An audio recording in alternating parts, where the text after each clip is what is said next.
বাঁকুড়া ইউনিভার্সিটির ষষ্ঠ সেমিস্টারের ছাত্রছাত্রীদের জন্য অত্যন্ত গুরুত্বপূর্ণ আপডেট চলে এসেছে।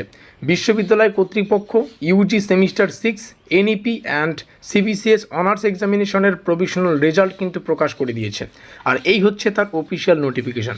ভিডিওটি শুরু করার আগে তোমাদের সুবিধার্থে জানিয়ে রাখি, তোমরা এই সাইডে আমাদের সপ্তম সেমিস্টারের যে অফিসিয়াল হোয়াটসঅ্যাপ গ্রুপ লিঙ্ক সেটা পেয়ে যাচ্ছ। যারা 6 সেমিস্টার কমপ্লিট করে 4 বছরের যে লাস্ট ইয়ার সেটা সুসম্পন্ন করতে চাও, সপ্তম সেমিস্টারে তোমরা উঠে গিয়েছো এবং যারা সপ্তম সেমিস্টারের জন্য যোগ্য, তোমরা এই কিউআর কোড স্ক্যান করে আমাদের সপ্তম সেমিস্টারের হোয়াটসঅ্যাপ গ্রুপে যুক্ত থাকবে। এখানে আমাদের নিচে যোগাযোগ নম্বর দেখতে পাচ্ছ, এখানে যোগাযোগ করে সপ্তম সেমিস্টারের যে নোটপত্র সেটা সংগ্রহ করে তোমরা কিন্তু তোমাদের প্রস্তুতিটা নিতে পারবে। তো চলো শুরু করছি আজকের এই স্পেশাল ভিডিওটি। বাঁকুড়া ইউনিভার্সিটি কন্ট্রোলার অফ এক্সামিনেশনের যে অফিস, সেই অফিস থেকে 14/7/2026 অর্থাৎ 14ই জুলাই 2026 তারিখে প্রকাশিত অফিসিয়াল নোটিশ অনুযায়ী আমরা যদি নিচে আসি, একাডেমিক ইয়ার 2025-26 সেমিস্টার 6 এনইপি আর সিবিসিএস দুই ধরনের সিস্টেমের ছাত্রছাত্রীদের কিন্তু রেজাল্ট বা প্রভিশনাল রেজাল্ট সেটা কিন্তু প্রকাশিত হয়েছে। অর্থাৎ যে সমস্ত ছাত্রছাত্রী ষষ্ঠ সেমিস্টারের পরীক্ষায় অংশগ্রহণ করেছিলে, তোমরা এখন নিজেদের ফলাফল কিন্তু দেখতে পারবে।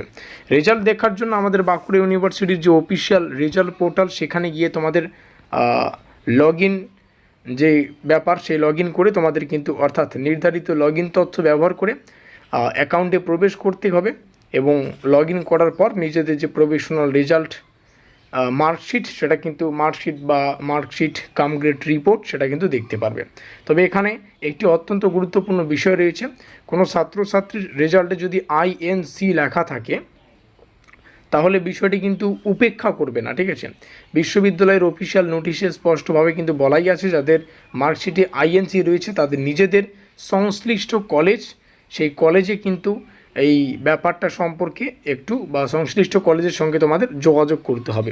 এছাড়া বাঁকুড়া বিশ্ববিদ্যালয়ের অধিভুক্ত কলেজগুলির প্রিন্সিপাল, তারপরে টিচিং ইনচার্জ, এই সমস্ত বিষয় তারাও কিন্তু তোমাদের রেজাল্ট দেখতে পারবে, এই ব্যাপারটাও এখানে লেখা রয়েছে। আর এই হচ্ছে পুরো গল্প। তোমরা যারা বাঁকুড়া ইউনিভার্সিটির ষষ্ঠ সেমিস্টারের 4 বছরের আন্ডার গ্র্যাজুয়েশন কোর্স অর্থাৎ এনইপির আন্ডারে পরীক্ষা দিলে এবং যারা সিবিসিএস অনার্স সিস্টেমে পরীক্ষা দিলে, হয়তো সম্ভবত ব্যাকলগ, তারা কিন্তু যত দ্রুত সম্ভব নিজেদের রেজাল্ট এবং প্রভিশনাল মার্কশিট কাম গ্রেড রিপোর্ট চেক করে নাও। রেজাল্টে কোনো সমস্যা অথবা INC লেখা থাকলে দ্রুত নিজেদের কলেজের সঙ্গে যোগাযোগ করবে। এবার এত দ্রুত রেজাল্ট পাবলিশ করার একটাই কারণ, সেটা হচ্ছে তোমাদের যারা 3 বছর পরে এক্সিট অপশন নিতে চাইছো, অর্থাৎ 3 বছর পরেই 3 বছর পড়াশোনা করার পর কলেজ ছাড়তে চাইছো, তোমরা কিন্তু সেটা করতে পারবে, এক্সিট অপশনটা নিতে পারছো যদি তুমি সেটার যোগ্য হয়ে থাকো। এই হচ্ছে পুরো ব্যাপার। আর এটা হচ্ছে আমাদের 14 তারিখে প্রকাশিত হওয়া অফিসিয়াল নোটিফিকেশন অনুযায়ী প্রত্যেকটা বিষয় জানানো হলো। আচ্ছা, ভিডিওটিকে ভালো লাগলে লাইক করে দিও, বন্ধুদের কাছে শেয়ার করে দিও। সপ্তম সেমিস্টারের যোগ্য স্টুডেন্ট হলে এখানে এই কিউআর কোড স্ক্যান করে সপ্তম সেমিস্টারে যুক্ত হয়ে নাও। এই নম্বরে যোগাযোগ করে সপ্তম সেমিস্টারের যে আমাদের সাবজেক্টের নোটপত্রগুলো তৈরি করেছি আমরা, সেগুলো সংগ্রহ করে প্রস্তুতি শুরু করো। দেখা হচ্ছে পরবর্তী ক্লাসে।